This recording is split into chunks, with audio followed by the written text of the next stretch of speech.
Creería yo que a esta misma hora, en la ciudad de Palmira, de donde provengo, en su colegio está haciendo una pequeña exposición mi hija de 4 años, donde le pidieron hacer una proyección de su proyecto de vida.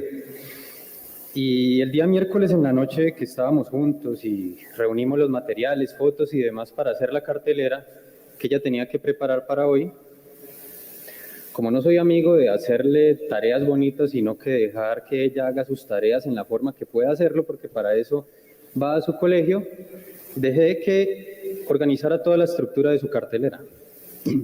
¿Qué quería poner acá? Que quiero ser doctora de animalitos, quiero ser diseñadora de modas, quiero estar con mis amiguitas de colegio para siempre, y en el centro colocó una imagen de la película de Disney Encanto, que hacía referencia a una familia mágica, y me pidió que colocara una foto de los dos donde nos estuviéramos abrazando o compartiendo.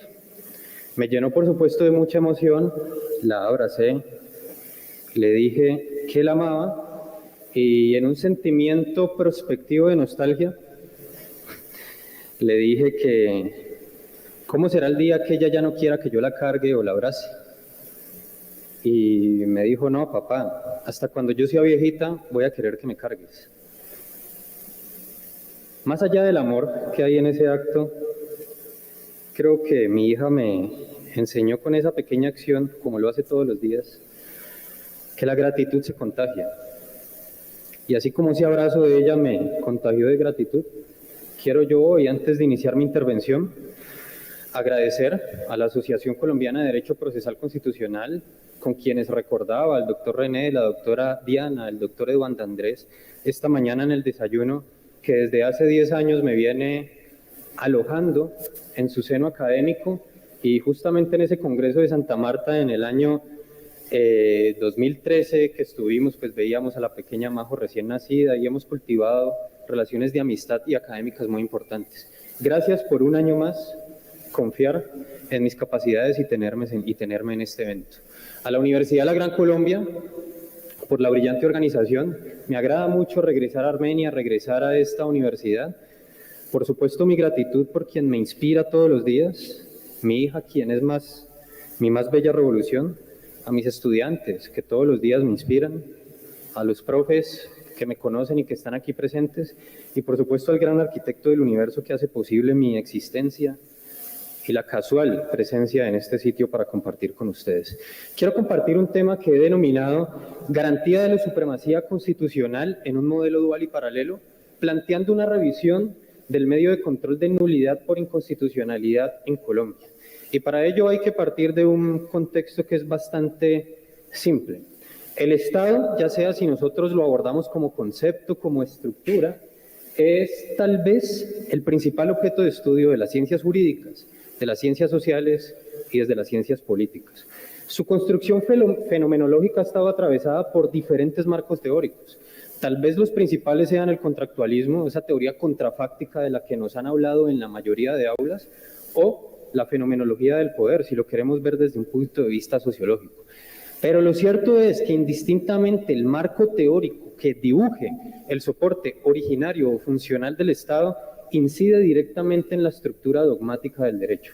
Y específicamente en el derecho hay una rama que tiene una relación específica con el Estado como institución, y es por supuesto el derecho administrativo, que históricamente ha estado encargado tanto de la función administrativa como del funcionamiento del Estado. De hecho, Hutchinson nos dice que el derecho administrativo es, de cierta manera, el derecho público interno por excelencia. Algunos otros profesores suelen sostener que mientras el derecho constitucional derrota un marco general, el derecho administrativo es como la filosofía administrativa puesta en rodamiento. Y en un contexto del siglo XXI, en un esquema de constitucionalización del ordenamiento jurídico, el derecho administrativo no es una rama aislada, por más específica que sea, sino que guarda una relación directa con el derecho constitucional. En nuestro caso concreto, y son temas que trataremos en nuestra ponencia, esa relación con el derecho constitucional va a estar marcada en que mientras el derecho constitucional dibuja una esencia macro en lo que tiene que ver con los elementos de la Constitución orgánica, el derecho administrativo nos va a plantear un desarrollo específico. Y en un tema puntual, como lo es la creación de la nulidad por inconstitucionalidad, hoy vista como medio de control dentro del derecho administrativo, plantea una relación necesaria que persigue fines estrictamente constitucionales. Y para abordar este tema hay que hacerse una pregunta necesaria, que la propongo, y sería ¿cuál es el alcance y por qué no hablar de la eficacia de la nulidad por inconstitucionalidad como medio de control encargada de garantizar el principio de la supremacía constitucional? Para lograrlo hay que distribuir esta intervención en 3 puntos. Un primer punto que hable del diálogo del derecho administrativo y el derecho constitucional en un contexto donde existe, como en Colombia, un modelo de control de constitucionalidad dual y paralelo que se encasilla en lo que se ha denominado un sistema mixto. 2. ¿Cuál ha sido el impacto de establecer un modelo control dual y paralelo en el fenómeno de la constitucionalización del derecho y específicamente del derecho administrativo? Y por último, revisar no su detalle procedimental, pero sí su estructura jurídica en torno a la nulidad por inconstitucionalidad para poder llegar a la conclusión de si es eficaz o no la nulidad por inconstitucionalidad en procura de la garantía de la supremacía constitucional. Entonces, para plantear un diálogo entre el derecho administrativo y el derecho constitucional, hay que reconocer 2 cosas a nivel global y a nivel local que son interesantes. Históricamente el derecho administrativo, inclusive desde su concepción francesa, que es la que en las aulas nos detallan como el modelo originario del derecho constitucional, el derecho administrativo ha tenido 3 funciones muy específicas. Una función consultiva. De hecho, su principal órgano, incluyendo Colombia, pues, es el Consejo de Estado, cuya denominación consejo tiene una fuente o una raíz que atiende a sus razones consultivas, aunque hoy tal vez sean las menos utilizadas. Tiene, por supuesto, una función administrativa y tiene competencias para establecer la responsabilidad del sector público frente a acciones, omisiones, etcétera, y todas estas cuestiones que nos han enseñado desde el punto de vista global. Pero en el punto de vista local, para la historia del derecho y específicamente para la historia del derecho aterrizada en Colombia, estas características no han sido ajenas. Desde nuestra primera emancipación, aunque algunos historiadores no historiadores quieran negar que en 1810 hubo una primera emancipación, en estas más de 10 primeras constituciones revolucionarias, aunque también hubo algunas conservadoras, que se dieron entre 1810 y 1816, hubo elementos de derecho administrativo que perseguían estas funciones. Por ejemplo, la Constitución de Tunja, desde 1811, estableció un canal de comunicación entre la ciudadanía y la administración, como lo es el derecho de petición. Una apuesta avanzada teniendo en cuenta que salíamos de un contexto monárquico y que específicamente en 1811 todavía existían modelos monárquicos como el de la Constitución de Cundinamarca de 1811. Constitución que, entre otras cosas, estableció un Senado de censura, un antecedente a lo que sería más adelante el Consejo de Estado, que también fue creado y podemos ubicarlo en este mismo contexto histórico, tal vez más aterrizado a nuestra segunda emancipación, en nuestra ya fase post-1821 o post-constitución de Cúcuta. Entonces vemos que tanto a nivel global como tanto a nivel local hay un reconocimiento de la labor del derecho administrativo frente al abordaje del Estado como estructura y como función. Y específicamente podemos reconocer algo que marca ya una diferenciación con lo que aquí se pretende plantear. Históricamente, y hablemos de Colombia, el derecho administrativo no ha tenido a su cargo la función jurisdiccional de control de la Constitución. Esta ha sido una función que inclusive, si vemos el Senado de censura como un antecedente de cuerpo de control constitucional, es una función que normalmente ha estado concentrada y que, de hecho, por ejemplo, si vemos la reforma de 1910 a la Constitución del 86, se encasilla en una sala constitucional en específico, en este caso de la Corte Suprema de Justicia, aunque haya abierto la puerta con el principio de supremacía constitucional al control difuso.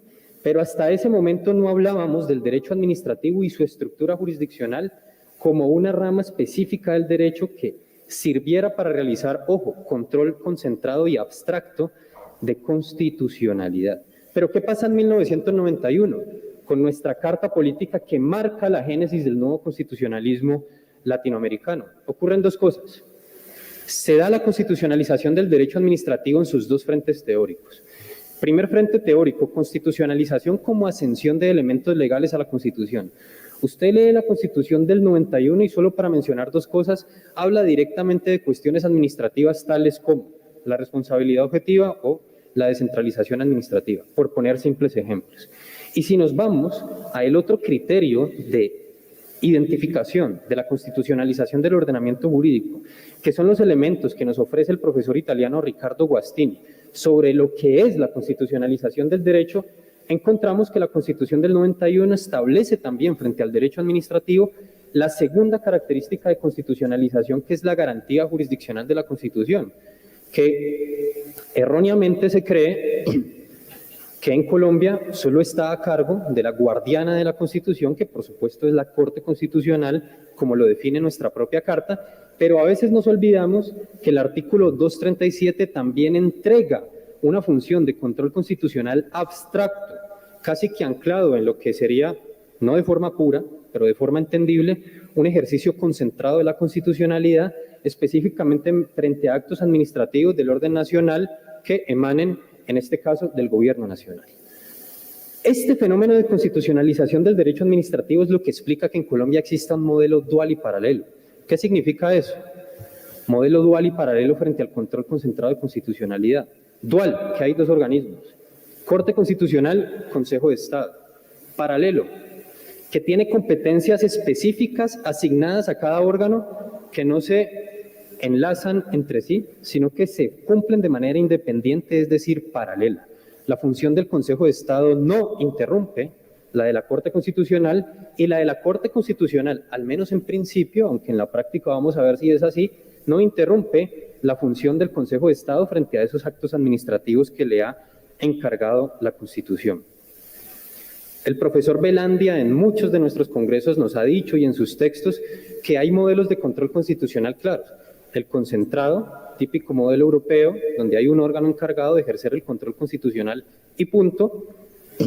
El modelo difuso de corte norteamericana, donde cualquier autoridad judicial e inclusive eventualmente administrativa y por qué no particular pueda tomar determinaciones constitucionales para amparar directamente a la Constitución, y un modelo que también nos lo ha hablado el profesor Velandia y que explica el profesor García Belaunde, que es el modelo mixto, que comparte características del concentrado, del difuso, sin desmejorarse, sin mezclarse y sin perjudicarse, sino que funcionan de manera autónoma, aunque para mí en la práctica eso es un imposible, y bastaría con revisar la línea jurisprudencial en materia de excepción de inconstitucionalidad que ofrece la Corte Constitucional. Este diálogo, para cerrar este primer punto de la intervención, implica dos cosas que ya quedan claras a suficiencia. Uno, desde la constitucionalización hay una relación directa entre el derecho administrativo y el derecho constitucional. El derecho administrativo, por tanto, también tiene funciones constitucionales. Todas las ramas la tienen, ojo, todos los jueces en nuestro país tienen funciones constitucionales, pero el derecho administrativo en específico tiene funciones de control abstracto de la Constitución, y eso es importante destacarlo. Y dos, hay un necesario diálogo entre la Corte Constitucional y el Consejo de Estado como órganos, aunque haya resistencias para afirmarlo en este sentido, encargados de la guardia y custodia de la Constitución. Segundo punto, impacto de concebir un modelo dual y paralelo en este fenómeno de la constitucionalización del derecho administrativo.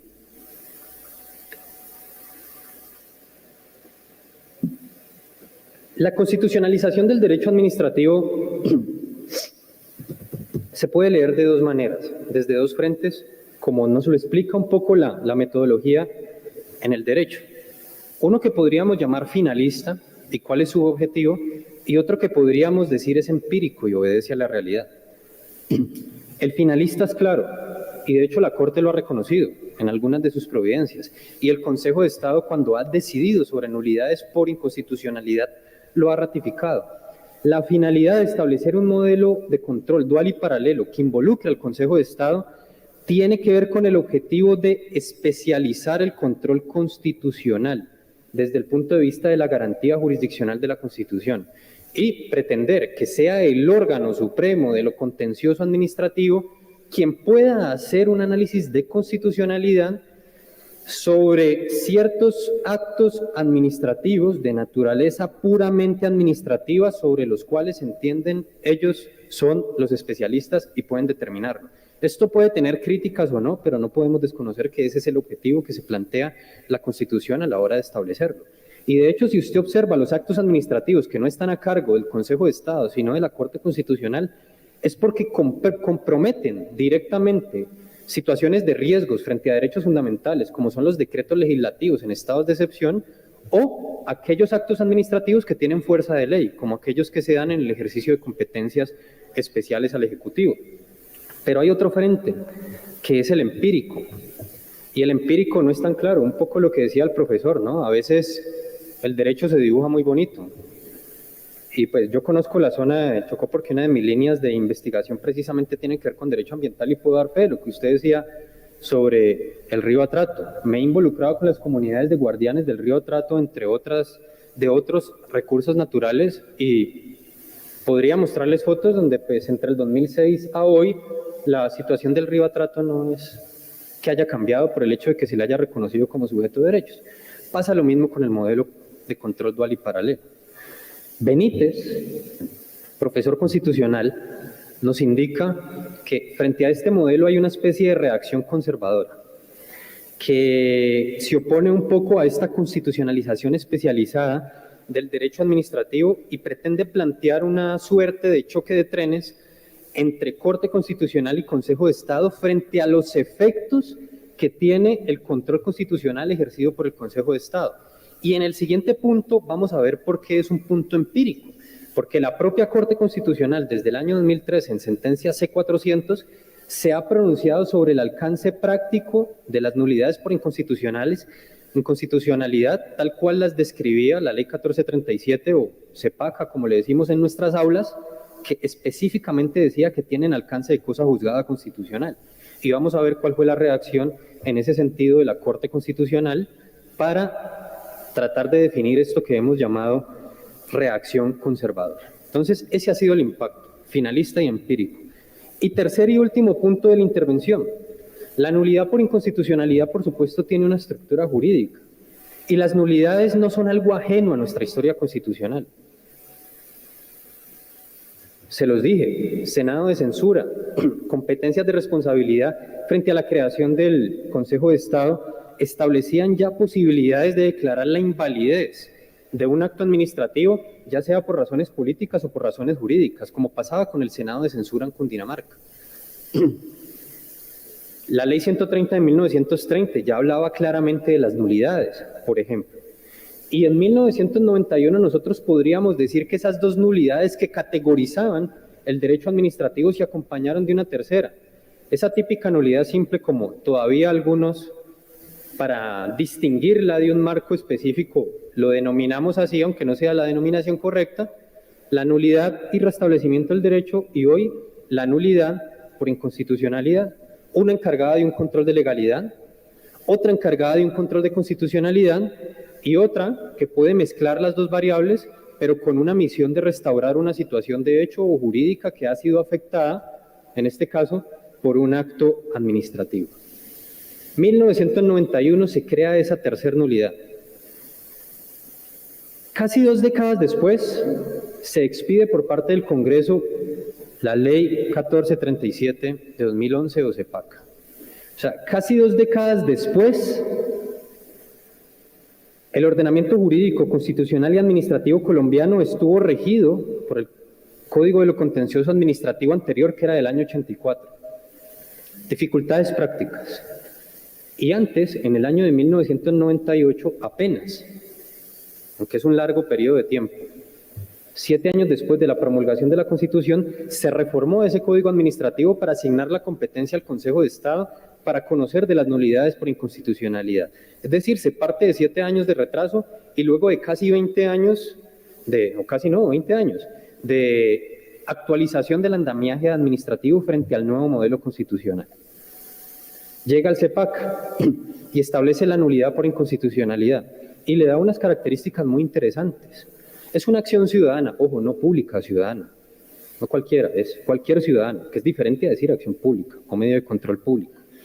Va más allá de actos administrativos del Gobierno Nacional. Contempla la posibilidad de que no solo sean los actos administrativos del Gobierno Nacional, sino otros.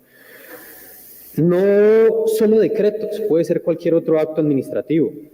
Tiene facultades ultra y extrapetita.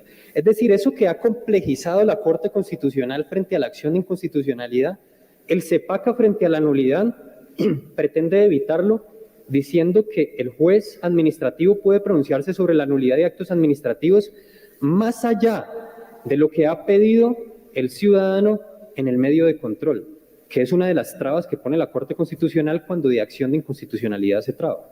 Lean la documentación del maestro Quiroga, que entiendo lo tuvieron aquí en estos días, sobre la materia. Y se hace extensiva a otras disposiciones, es decir, plantea unidad normativa, cuestión que inclusive la Corte Constitucional problematiza bastante frente a sus propias decisiones, con altos contenidos de inhibición y con altos contenidos de pronunciamientos específicos, porque no se da alcance ni ultra ni extra petita, y también pareciera que salvo en temas de plan de desarrollo le tuviera miedo a la unidad normativa. Tiene unos presupuestos procesales que recuerdan Vescovi nos dice que son esos requisitos necesarios para hablar de un conducto regular procesal.